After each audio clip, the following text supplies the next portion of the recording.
Hello नमस्कार जय हिंद प्यारे साथियों, आप सभी लोगों का बहुत बहुत स्वागत है एग्जाम स्फीयर में। मैं आलोक आप सभी लोगों के साथ एक नई वैकेंसी को लेकर जुड़ चुका हूं, जो यूपी ट्रिपल एससी एएनएम की वैकेंसी है। ये अनाउंस हो गई है। 5272 पद हैं और इस वीडियो में हम इस वैकेंसी से संबंधित सभी चीजों के लिए क्या है डिस्कस करेंगे, जिसमें आपका date, fees, UP triple SC का पेट कौन सा होगा, सिलेबस क्या होगा और बाकी जो भी सारी चीजें हैं, ये सारे डाउट्स आपके यहाँ पर हम क्लियर करेंगे। तो जल्दी जल्दी से चैनल को सब्सक्राइब कर लीजिएगा और मेरे साथ बढ़ेंगे अपने वीडियो में। तो आप सब लोगों ने देखा होगा कि जो वैकेंसी आई है वो 14 अक्टूबर से उसकी फॉर्म जो है वो फिल किए जा रहे हैं। तो 14 अक्टूबर 2024, ठीक है, 14 अक्टूबर को आप लोगों की जो किस्मत है वो पिटारा खुल चुका है। आवेदन की जो अंतिम तारीख है वो 28 तारीख होने वाली है, लेकिन आवेदन को कभी भी लास्ट डेट पर नहीं करेंगे। खटाखट से क्या करेंगे, सॉरी, जो आवेदन स्टार्ट होगा, जो शुल्क जमा करना प्रारंभ होगा वो 28 तारीख को होगा और जो शुल्क जमा करने की अंतिम तारीख है वो क्या हो जाएगी, आपकी 27 नवंबर हो जाएगी। तो विज्ञापन आपका आ चुका है। तो लोग, जो भी महिलाएं यहाँ पर एलिजिबल हैं, अभी आपको मैं एलिजिबिलिटी बताऊंगा, तो जो भी लोग एलिजिबल हैं वो इसको फॉर्म को फिल कर देंगी। आप लोगों के लिए बहुत ही गोल्डन अपॉर्चुनिटी है। मैं लास्ट में सिलेबस डिस्कस करूंगा, एक बार आप सिलेबस देखिएगा, बहुत ही आसान सिलेबस है। ठीक, तो यहाँ पर अगर आप देखें तो कुल 4892 पद सामान्य वर्ग में और 380 पद विशेष चयन के लिए यहाँ पर निकाले गए हैं। लेकिन सबसे इंपॉर्टेंट क्या है दोस्त, सबसे इंपॉर्टेंट है कि जिन्होंने पीईटी 2023 दिया है और उनके पास पीईटी 2023 का स्कोर कार्ड है, उनके लिए ही ये वैकेंसी है। क्लियर? तो 2022 या फिर 2021 का पेट अगर किसी के पास है और वो अगर चाहते हैं कि इसको भरेंगे, आवेदन करेंगे, तो वो इसके लिए एलिजिबल नहीं होंगे। सिर्फ और सिर्फ पीईटी 2023 साफ साफ लिखा गया है कि पेट 2023 के लिए उन्हें यहाँ पर एलिजिबल माना जाएगा। क्लियर? अगर आप देखें तो ये पदों की संख्या है। टोटल पद कितने हैं? 5272 पदों की वैकेंसी निकाली गई है। क्लियर? अगर आप वेतनमान की बात करें तो 21,700 रुपए से 69,000 रुपए तक आपका जो पे स्केल है ये होने वाला है। क्लियर? ठीक है। तो अभी लास्ट में हम डिस्कस करेंगे कि पेट का कट ऑफ भी क्या हो जाएगा। तो सब चीजें यहां पर मैं आपको बताऊंगा। सबसे पहले आप देखें कि अनिवार्य अर्हता क्या है, यानी कि जो एलिजिबिलिटी आपकी होनी ही चाहिए। तो इसको पढ़ने से अच्छा मैं आपको बता देता हूं कि सबसे पहली एलिजिबिलिटी है कि आप 12th पास होने चाहिए। ठीक है, क्या 12th पास होने चाहिए। दूसरा क्या है, आपने जो एएनएम का कोर्स होता है, प्रशिक्षण कार्यक्रम होता है, इसको आपने क्या है, बहुत ही सफलता पूर्वक पूर्ण कर लिया हो। क्लियर?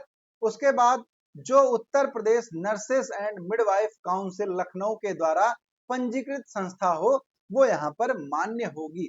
तो ये दो एलिजिबिलिटी जो है, ये आप अगर कंप्लीट कर रहे हैं तो आप इस फॉर्म को बहुत ही आसानी से भर सकते हैं। अगर आप बात करें एज की, तो एज जो है वो काउंट होगी 1 जुलाई को, 1 जुलाई 2024 से।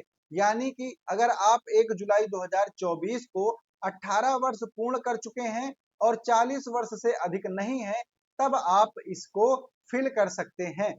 यानी कि क्या हो गया, 18 से 40 आपकी एज लिमिट यहाँ पर डिसाइड की गई है। ठीक, अगर आप बात करें परीक्षा की, तो इसमें आपसे टोटल 100 क्वेश्चन पूछे जाएंगे।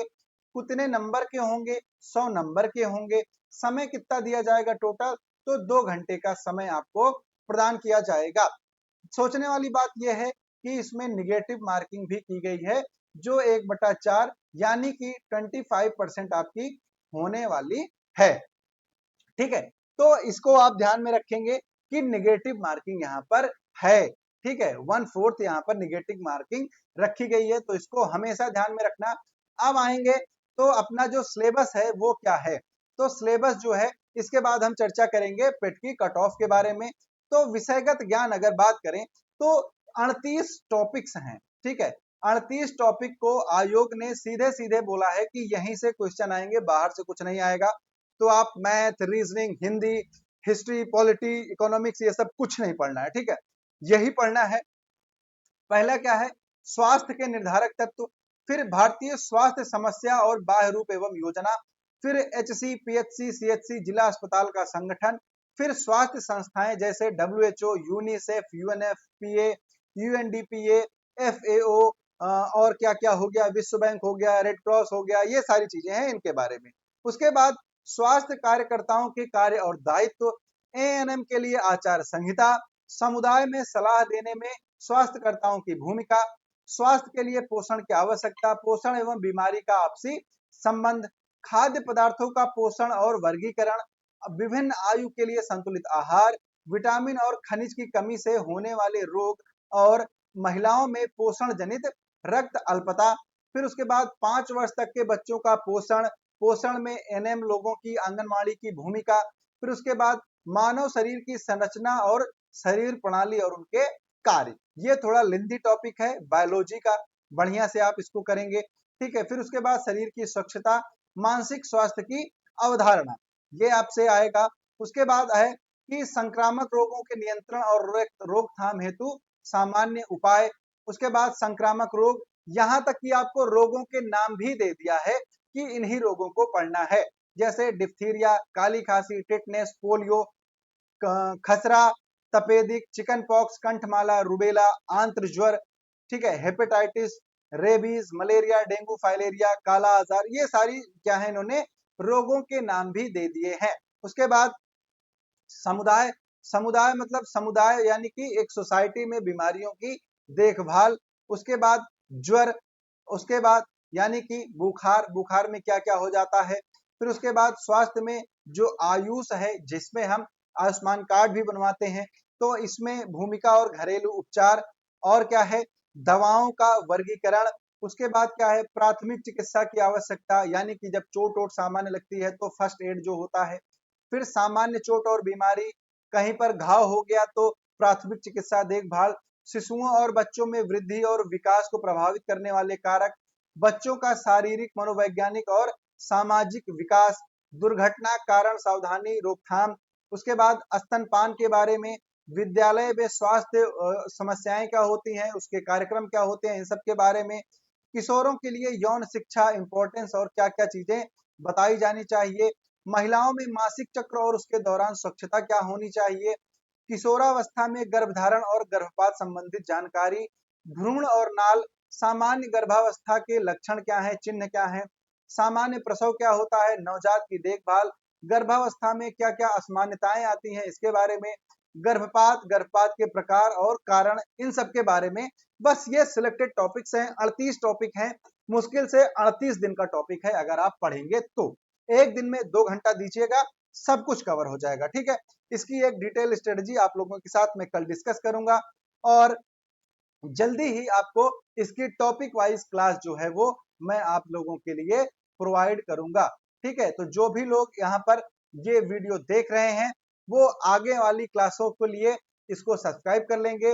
वीडियो के डिस्क्रिप्शन में टेलीग्राम का लिंक है, वहां से टेलीग्राम को ज्वाइन कर लीजिएगा। अब आएंगे अपने पीईटी के कट ऑफ पे, ठीक है, कि कितना कट ऑफ आपका होने वाला है।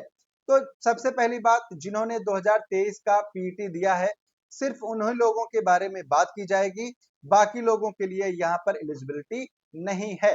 तो 2023 में जिन्होंने पेट दिया था और उनका निगेटिव में या फिर जीरो ये नंबर ना हो, अगर आपका एक नंबर भी है, ठीक है, कितना, एक नंबर भी है आपका, तो आप यहाँ पर शॉर्ट लिस्ट हो जाएंगे, ठीक है, क्लियर, ठीक है। कितना, अगर आपका पॉजिटिव में मार्क्स है तो पूरी पूरी संभावना है कि आप इस एग्जाम के लिए, जो मेंस का एग्जाम होगा इसका, उसके लिए आप क्वालिफाई हो जाएंगे, अगर आप 12th पास हैं और एएनएम के कोर्स को आपने कंप्लीट कर लिया है तो, ठीक है दोस्त।